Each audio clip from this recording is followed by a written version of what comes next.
xilli weli uusan furmin kalfadhiyada labada aqal ee baarlamaanka Soomaaliya ayaa magaalada Muqdisho caasimada Soomaaliya waxaa lagu qabtay munaasabad degdeg ah oo uu ku dalbanayay madaxweynaha Jamhuuriyadda Jabuuti Ismaaciil Cumar Geele in khudbadu u jeediyo baarlamaanka Soomaaliya ayaa waxaa ka qayb galay munaasabadaasi gudoomiyaasha labada aqal ee baarlamaanka Soomaaliya wasiiro xildhibaano senataro saraakiil ka tirsan ciidamada dawladda Soomaaliya iyo marjaraf kala duwan oo munaasabada lagu casuumay gudoomiyaha golaha aqalka sare ee baarlamaanka Soomaaliya Cabdi Xaashi Cabdullaahi oo munaasabada hadal ka jeediyay ayaa waxa uu sheegay inay farxad gelinayso in madaxweynaha Jamhuuriyadda Jabuuti Ismaaciil Cumar Geele in khudbadu u jeediyo baarlamaanka Soomaaliya sugoona sheegay in ay soo dhaweynayaan madaxweynaha Jamhuuriyadda Jabuuti inuu yimaado magaalada tan Muqdisho. waxaan rabaa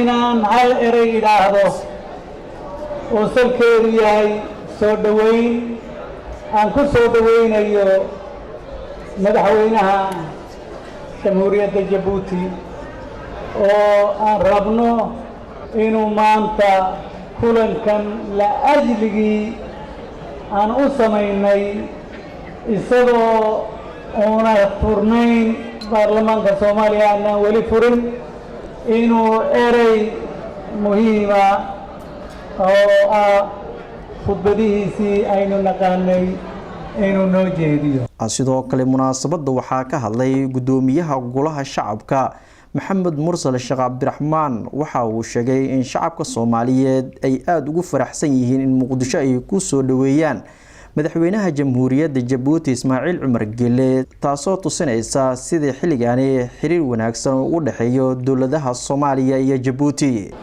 mudane madaxweyne runtii bulshada Soomaaliyeed meel walba maanta ay joogaan waxay ku faraxsan yihiin in madaxweynihii Jabuuti halkan uu soo booqday oo laba maalin halkan uu joogo. waxay kaloo ku faraxsan yihiin xalay inaad wada fadhideen adiga iyo madaxweynaha Jamhuuriyadda Federaalka Soomaaliya Maxamed Cabdullaahi Farmaajo oo labadiina wada fadhiya arrinkaasi bulshada Soomaaliyeed aad ugu farxeen. munaasabada waxaa ka hadlay madaxweynaha Jamhuuriyadda Jabuuti Ismaaciil Cumar Geele waxa uu sheegay in uu ku faraxsan yahay in khudbadu u jeediyo baarlamaanka Soomaaliya sugoona sheegay in xilligaani muhiim ay tahay khilaafaadka u dhaxeeya labada aqal ee baarlamaanka Soomaaliya in meel ay iska dhigaan isla markaana ay midoobaan. wadanka waxay iyagu ku leeyihiin iyo wixii laga sugayo labadaba inay fuliyaan waa laga doonayo. madaxduse waxay ku khasban tahay inay dhageysato dadweynaha. sidaa buu dalku hore ugu mari doonaa. maantana anigu waxaan si gaara u faraxsanahay markaan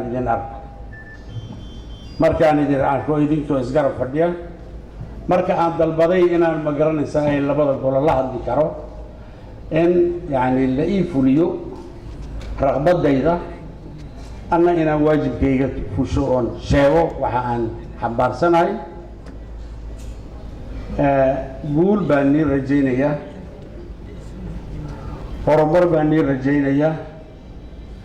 waxaan rajaynayaa inaad noqotaan kuwii ammaanada loo dhiibay sideedii u fuliyey, midnimadii kuwa adkeeya.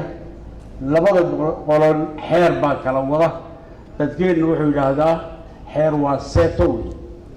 seetadu waxa weeyaan xarig xeerku uu ku xidhayaa. xeerku dadkoo dhan buu ka sarreeya. dadka oo dhan xeer baa ka sarreeya. xeer la-aan waa la xooloobaa baa layidhi.